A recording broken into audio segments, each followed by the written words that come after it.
সাথে সম্পর্ক ছিল তার, এবং তার সাথে সেক্স করতে গিয়ে তার পেনিস ছিঁড়ে যায়। তোমার দেওর যদি কারোর সাথে লকানি পকানি আমার পাশে অন্য মেয়েকে শুয়ে সেক্স, সেটা আমাকে দেখতে হবে, আমায় ভিডিও করতে হবে। না মানে স্বামী অন্য মেয়ের সাথে সেক্স করছে আর বউ সেটা ভিডিও করছে। এই যে আধ ঘন্টাটা আমার মধ্যে যে নির্যাতনটা বা অত্যাচার বা শোষণটা হয়েছিল সেটা এখনো আমাকে হন্ট করে। ভাবছিলাম স্যান্ডি হয়তো একটু বেশিই বলছে।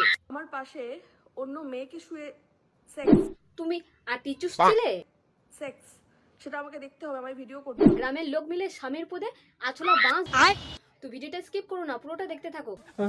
তো চলো আর বেশি বকবক না করে আজকের ভিডিও শুরু করা যাক। আমি বাঁচতে চেয়েছি, নিজের মতন করে বাঁচতে চেয়েছি। আহারে দিদির হার্ট ব্রেক হয়েছে, দিদিকে নিজের মতো করে বাঁচতেই দিচ্ছে না।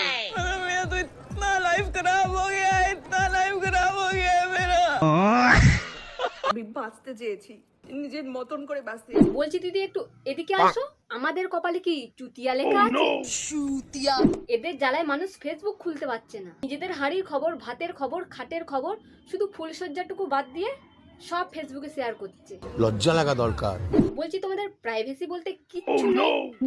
আমি বাঁচতে চেয়েছি, নিজের মতন করে বাঁচতে চেয়েছি। না মানে নিজের মতো করে ডিভোর্স করলে, নিজের মতো করে বিয়ে করলে, এসব করার পর বলছে আমি বাঁচতে চেয়েছি, নিজের মতন করে বাঁচতে চেয়েছি, নিজের মতন করে বাঁচতে চেয়েছি। এটা একটা অপরাধ। না না, অপরাধটা তোমার না, অপরাধটা আমাদের। কেন? এই যে ফেসবুকে তোমাদের যাত্রাপালা দেখছি। আমার সাথে পরিচয় হয় কোন ছেলের সাথে সম্পর্ক ছিল তার, এবং তার সাথে সেক্স করতে গিয়ে তার পেনিস ছিঁড়ে যায়। তোমার দেওর যদি কারোর সাথে লকানি পকানি করতে গিয়ে পেনিস ছিঁড়ে যায়, তাতে আমরা কি করব? ছুঁচুতো নিয়ে সেলাই করতে বসবো? আমার পাশে অন্য মেয়েকে শুয়ে সেক্স, তুমি আটি চুষছিলে। ফ্যান্টাসি। আমার পাশে অন্য মেয়েকে শুয়ে সেক্স, তা তখন তোমার এই মুখটা কোথায় ছিল? পেছনে? তখন প্রতিবাদ করতে পারোনি? ফ্যান্টাসি। আমার পাশে অন্য মেয়েকে শুয়ে সেক্স, সেটা আমাকে দেখতে হবে, আমায় ভিডিও করতে হবে। না মানে স্বামী অন্য মেয়ের সাথে সেক্স করছে আর বউ সেটা ভিডিও করছে, বলছি এটা কি মানা যায়? কখনো না। তার পুরনো এক্স গার্লফ্রেন্ডের সাথে ও সেক্সুয়াল কিছু ভিডিও তুলে রাখতো, যেগুলো আমাকে দেখাতো। কে আটকে উঠছে না? না, কেউ আটকে উঠছে না, কারণ অডিয়েন্স তো আর গান্ডু না। ঠিক বলেছো দিদি ভাই। ফ্যান্টাসি।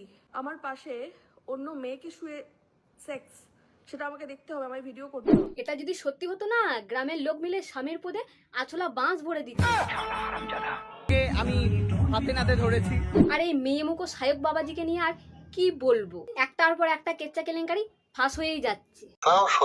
ভাবছিলাম স্যান্ডি হয়তো একটু বেশিই বলছে। ওই যে আধ ঘন্টাটা আমার মধ্যে যে নির্যাতনটা বা অত্যাচার বা শোষণটা হয়েছিল সেটা এখনো আমাকে হন্ট করে। কিন্তু না, ঝুলি থেকে বেড়াল বেরিয়েই যাচ্ছে। সব থেকে ঢ্যামনা হচ্ছে এই সায়ক। প্রথমে ঘুমের ওষুধ, সবাই জিজ্ঞেস করছে কেমন আছিস, সত্যি কথা বল কতটা ভালো আছিস। ওর গরু ছাগল খাওয়ানো, আপনি জানেন আমি ব্রাহ্মণ, আমি মাটন খেলাম, এটা মানে বিফ মাটন বলে বিফ খাইয়ে দিলেন। তারপর স্যান্ডি। ঘটনার পর শায়কের বিরুদ্ধে এবার যৌন হেনস্থার অভিযোগ তুলেছে স্যান্ডি শাহ সাহেব। এখন আবার বৌদি। আরে মুঝে চক্কর আনে লগ গয়া। ভাই সাধারণ মানুষের মাথা খারাপ হয়ে যাচ্ছে এদের কীর্তি কেলেঙ্কারি। তো আজকের ভিডিও এই পর্যন্তই। ভিডিওটা ভালো লাগে লাইক সাবস্ক্রাইব করতে পারো, যারা ফেসবুক থেকে দেখছো পেজটিকে ফলো করে দিও।